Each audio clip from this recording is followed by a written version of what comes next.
अनंत गुणी अरहंत वीतराग परमात्मा आगम वाणी को भाव वंदन।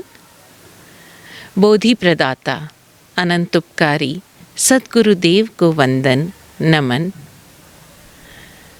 सृष्टि के समस्त षट जीव निकाय का आभार। जय हो। इस समाज में जीते हुए लगभग हर व्यक्ति एक परिवार का निर्माण करता है। परिवार के 3 मुख्य घटक यानी माता, पिता और बालक, संतान।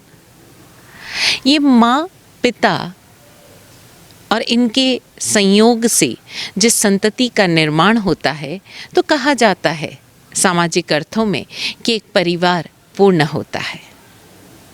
और वो संतति यानी जब एक बालक जन्म लेता है तब वो अपनी पुरानी फाइल्स यानी पिछले जन्मों की पूरी फाइल्स का एक हार्ड डिस्क समझ लीजिए या एक पूरा मेमोरी कार्ड समझ लीजिए, उसके साथ ही जन्म लेता है। और ज्ञानी मनीषी कहते हैं कि एक बालक जब तक 6 मास का होता है तब तक उसमें अवधि ज्ञान शेष रहता है, लेकिन वो बालक अपने आप में संपूर्ण रूप से योग्य है। हाँ, वो जब जन्म लेता है तब शारीरिक रूप से अक्षम अवश्य है क्योंकि शरीर अभी छोटा है और साथ ही उसमें कुछ चीज़ों की कमी है।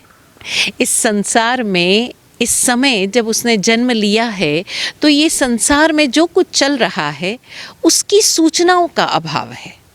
साथ ही चूंकि सामाजिक उसका जो लेन देन है अभी शुरू नहीं हुआ है और आसपास के माहौल की, वातावरण की चूंकि उसे जानकारी नहीं है तो उसमें किसी भी चीज़ को देखने की या कहें किसी भी चीज़ का चुनाव करके उसका निर्णय लेने की अभी उस क्षमता की कमी है और वो आवश्यकता है कि वो निर्णय ले सके। तो उस निर्णय लेने के लिए जो प्रेरणा की आवश्यकता है, जो उसके भीतर एक आत्मविश्वास की आवश्यकता है, उसके लिए उसे चाहिए अपने आसपास के लोगों की अनुभवजन्य सलाह, यानी जो इस वातावरण में, जो इस संसार में पहले से जीते आए हैं, वो अपने नज़रिए से उसे सलाह दे सके। या हम कह सकते हैं कि एक बालक में सूचनाओं की कमी है, इन्फॉर्मेशन की कमी है, स्किल्स की कमी है और कमी है निर्णय लेने की। किसी तरह से वो अपने जीवन में आगे बढ़ सके, इसके लिए जो उसे आत्मविश्वास चाहिए अभी उसकी कमी है। ऐसे में माता पिता और जो ज्ञानी गुणीजन उनके आसपास हैं या कहें घर के जो एल्डर्स हैं, जो उसके परिवारजन हैं, जो समझदार है या स्वयं को समझदार कह रहे हैं, वो उसकी मदद करें। हालांकि जब एक बालक जन्म ले रहा है तो उसके भीतर मौजूद वो पूर्व जन्म के कर्म जो है वो एक, आप समझ लीजिए जैसे हार्ड डिस्क में बहुत सारी फाइल्स सेव्ड है, उसी तरह से वो फाइल्स सेव्ड है।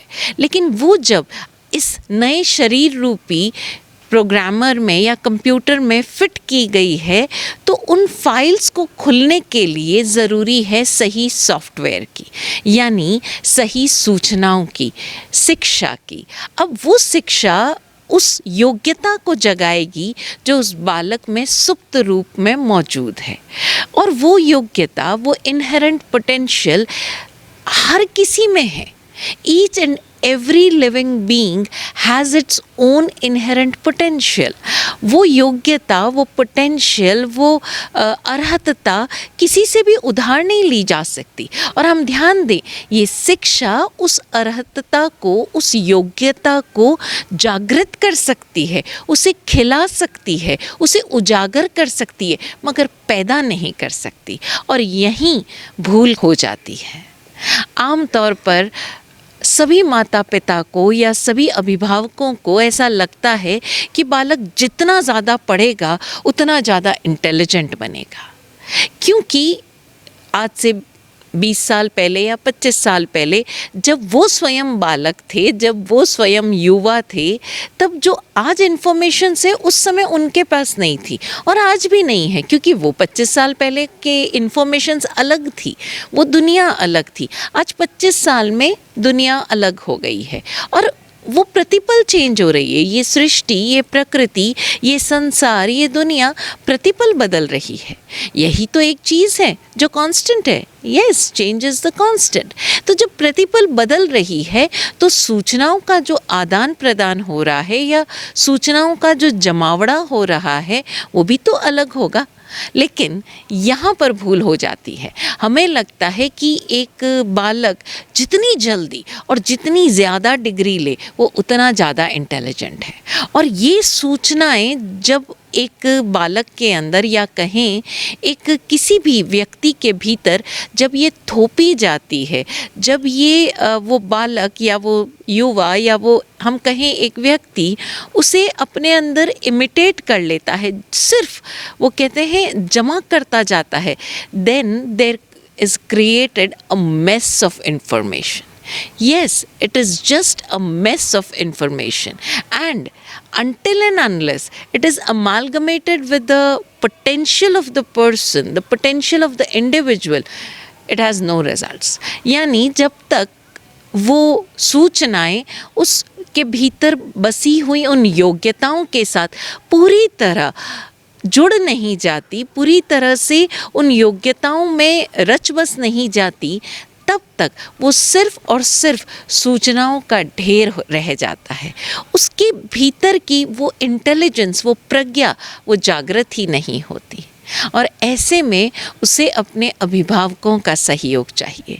उसे ये चाहिए कि उसके आसपास के लोग अपना एक्सपीरियंस उसके साथ शेयर करें, ना कि अपने एक्सपीरियंस से उपजे हुए जो निर्णय हैं, जो रिज़ल्ट हैं, वो उसके ऊपर थोपे। जैसे कई पेरेंट्स को लगता है कि हमारे पास सुविधाओं की कमी थी, इसलिए हम अपना लक्ष्य प्राप्त नहीं कर पाए, तो वो अपने बालकों को अधिकतम सुविधाएं देते हैं।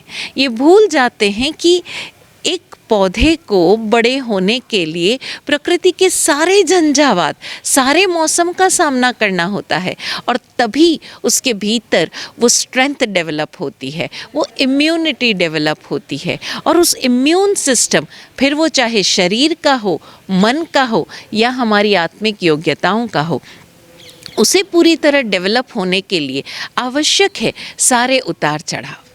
जिस तरह एक नदी को बहने के लिए सारे उतार और चढ़ाव की आवश्यकता होती है, उसी तरह एक बालक अपनी ज़िंदगी में, एक संतान अपनी ज़िंदगी में आगे बढ़ सके, उसके लिए आवश्यक है कि उसके माता पिता से उसे योग्य सलाह मिले, योग्य मार्ग निर्देशन मिले, और सबसे ज़्यादा ज़रूरी है कि उसे वो आत्मविश्वास मिले। ये विश्वास मिले उसके अपने माता पिता से, yes you can do it. अरे प्रयास करके तो देखो, कोई बात नहीं, गिर गए तो चलो उठो, आगे बढ़ो, अभी तो दौड़ बहुत लंबी है। और मात्र वो 2 शब्द उसके लिए जैसे एक इम्यूनिटी बूस्टर का काम करते हैं। एक ऐसा उसके भीतर वो हार्मोन सिक्रीट कर देते हैं कि वो सबसे लड़ जाता है और अपने लक्ष्य तक पहुंच जाता है। लेकिन अक्सर गलती यहाँ हो जाती है कि हमारी अपनी ज़िंदगी के फेलियर्स, हमारी अपनी ज़िंदगी के डाउट्स और फियर्स, वो हम पास ऑन कर देते हैं अपने बच्चे को। हमें लगता है कि जब हम ही नहीं कर पाए तो हमारा बच्चा कैसे करेगा। हम भूल जाते हैं कि वो एक ऐसी जीवात्मा है जो स्वयं अपनी योग्यताओं के साथ जन्मी है, और जिस तरह हमने अपने जीवन में अपने संघर्षों से लड़कर, अपने संघर्षों से गुजरकर अपने लक्ष्य को हासिल किया, वैसी ही क्षमता मेरे इस संतति में है। तो ज़रूरी है कि एक अभिभावक अपने बच्चे को ये समझकर कोई भी सलाह दे कि ये बच्चा मेरा है, किसी और का नहीं है, और साथ ही उसे उसके अनुसार सलाह दे।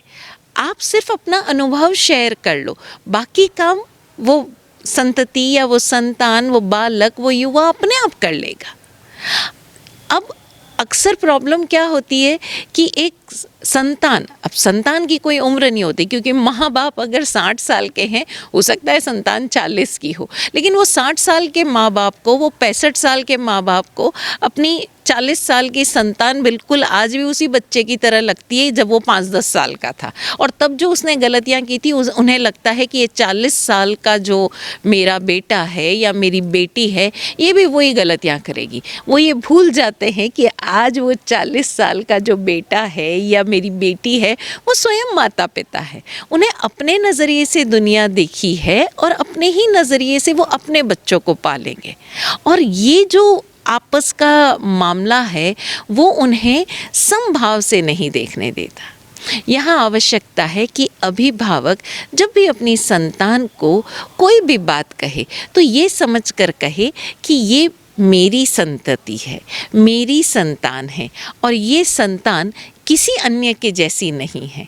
यानी जब भी उसे कोई बात कहे तो समभाव से कहे। वो उसे कितनी लेगा और कितनी छोड़ेगा, ये स्वयं उसके ऊपर डिपेंड करता है। और कंपैरिजन, यानी फलां का बेटा ऐसा है या फलां की बेटी ऐसी है, तुमने ज़िंदगी में क्या किया, पिछले 5 साल में क्या किया, उससे पहले पिछले 25 साल की जो भी उसकी योग्यता थी उसे भुला दी। लेकिन अगर 5 साल वो व्यक्ति एक रेस्ट ले रहा है या एक गैप ले रहा है, खुद को और एनरिच कर रहा है, वहाँ हमें गड़बड़ हो जाती है। तो हमें देखना है कि जब जब हम अपने से छोटों को, चाहे वो हमारी संतान है या हमारे आसपास के कोई और ऐसे हमारे मित्र के बच्चे या हमारे परिवार के अन्य बच्चे या हमारे अपने स्टूडेंट्स क्यों नहीं, तो जिसे भी जो हमसे छोटे हैं हम सलाह दें तो बिल्कुल इसी तरह सलाह दें जैसे हम अपने आप को मोटिवेट कर रहे हैं, अपने आप को एक निर्णय करने के लिए चुनाव के अवसर दे रहे हैं। बिल्कुल इसी तरह बिना किसी एक्सपेक्टेशन से ममत्व भाव के साथ, ममता के साथ उसे वो सलाह दें, साथ ही समभाव के साथ दें। किसी का कंपैरिजन किसी के साथ नहीं कि बाबा मैंने उसे वो बात कही थी, देख वो उसे सफल हो गया, तुम भी ऐसे करो, मैंने यूट्यूब पे देखा था, मैंने उस वीडियो में देखा था, मैंने उस परिवार में ऐसा देखा था कि उन्होंने ऐसे ऐसे किया और उनको ऐसे ऐसे ये पास हो गए या ये चीज़ मिल गई। कोई कंपैरिजन नहीं। और उसने बात मानी या नहीं मानी, इस पर भी समभाव रखें। और साथ ही हम ध्यान रखें कि उस पर्टिकुलर व्यक्ति की, वो हमारी संतान है या नहीं है, उसकी क्षमता क्या है, उसकी कैपेसिटी क्या है। कई बार कुछ लोग इमोशनली बहुत स्ट्रांग होते हैं, तो उन्हें कुछ भी कहा जा सकता है, किसी भी तरह की झंझोड़ा जा सकता है। लेकिन कुछ व्यक्ति इमोशनली बहुत सेंसिटिव होते हैं, वो भावात्मक रूप से उतने सबल नहीं होते। ऐसे में उन्हें बड़ा प्यार से समझाते हुए, ये एहसास दिलाते हुए कि चाहे तुम सफल हो चाहे असफल, हर क्षण तुम्हें प्रयास करके देखना है। और तुम असफल भी हो जाओ तब भी तुम हमारे उतने ही करीबी रहोगे, तब भी हम तुम्हें उतना ही प्रेम करेंगे, उसी तरह स्वीकार करेंगे जैसे तुम्हारे सफल होने पर करते। ये आत्मविश्वास जगाना ये हम सबका कर्तव्य है। तो ज़रा हम ध्यान दें कि हम अपने बच्चों को सूचनाएं तो दे रहे हैं, लेकिन कहीं उनके भीतर उस ज्ञान के स्फुरण को दबा तो नहीं रहे हैं। उस प्रज्ञा के जागरण का क्या हम अवसर उसे दे रहे हैं? ये प्रश्न हमें बार बार स्वयं से करना होगा। साथ ही हम उनकी स्किल्स को डेवलप करने में अपना संपूर्ण योग्यता अपनी स्वयं की भी लगा दें। साथ ही उन्हें वो अवसर दें कि जो स्किल्स उनके अंदर हैं, जो जिस भी फील्ड में वो दक्ष हो सकते हैं, उस दक्षता को बढ़ावा दें। और साथ ही उनके भीतर आत्मविश्वास की कभी कमी ना होने दें। अब देखा जाए तो आत्मविश्वास एक व्यक्ति की अपनी निजी योग्यता है, लेकिन उस आत्मविश्वास को जगाने में हम भी मदद कर सकते हैं। हम उन्हें कह सकते हैं, मुझे भरोसा है तुम अपना 100% दोगे। ये नहीं, मुझे भरोसा है इस बार तुम ज़रूर ये करके दिखाओगे। ऐसे में हमने अपनी अपेक्षाओं का बोझ उस पर लाद दिया और आज हर एग्ज़ाम के बाद माता पिता इसी चिंता में रहते हैं कि कहीं हमारा बच्चा कुछ कर ना ले, और आज बच्चे भी इसी टेंशन में जीते हैं। क्यों? क्योंकि हमने उन्हें हारना सिखाया ही नहीं है। हमने उन्हें हार को एक्सेप्ट करना नहीं सिखाया। हमने उन्हें ये नहीं सिखाया कि तुम बस मात्र अपनी क्षमता के अनुसार कार्य करो, अपनी क्षमता के अनुसार अपना प्रेजेंटेशन दो, और तुम्हारी क्षमता की तुमने अगर 100% दिया है तो यकीन जानो रिज़ल्ट भी 100% मिलेगा। हम अपने आप को जानें। जब हमें अपने आप से शिकायत नहीं रहेगी, अपने प्रति कोई फियर्स और डाउट्स नहीं रहेंगे, यानी न शंका रहेगी न भय रहेगा, तब हम अपनी संतति से, अपने से छोटों से, अपने आसपास जो भी हैं, हम उनसे भी वही बात पूरी शिद्दत के साथ कह पाएंगे कि कोई बात नहीं, हम सब एक यूनिक कैपेबिलिटी के साथ इस संसार में आए हैं और हमारा जो रिस्पॉन्सिबिलिटी है वो मात्र इतनी है कि हम अपनी उस योग्यता को 100% अवसर दें। तो आइंदा से अगर हमारे आसपास कोई छोटा बच्चा या कोई युवा व्यक्ति भी जो हमसे उम्र में छोटा है, हम उनके साथ इस ममता समता के साथ प्रस्तुत हों, पेश आएं और उनकी क्षमता को उजागर करने के लिए हर संभव प्रयास करें। ऐसा करके तो देखें, परिणाम क्या होगा आप हमें बताएं। आज इतना ही। ओम शांति। जय हो।